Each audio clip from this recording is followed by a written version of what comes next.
अब बेसिकली मैं आज जहाँ हूँ ना, मोर परिवार के बहुत बड़े हाथ है।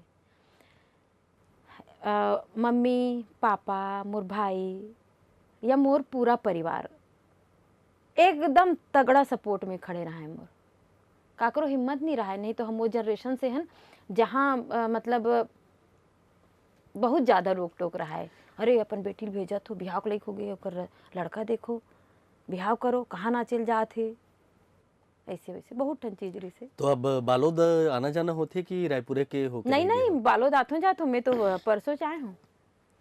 तो वहाँ जात हो तब तो अरे अंजलि आ गए, पूरा हाँ पिक्चर में दिखते, पोस्टर में दिखते। हाँ हाँ, अब पहली वैसे बात नहीं रहा कुछ है, लेकिन कार्यक्रम होते हुए तब अलावत घलो होही। हाँ, वो गांव के लइका मन ह बहुत सम्मान उम्मान के कार्यक्रम में बुलाथे, सम्मान देथे और आसपास के एरिया मन में बुलाथे। महिला समूह है वहाँ पे आसपास में बहुत सारा, ते मन बुलाथे।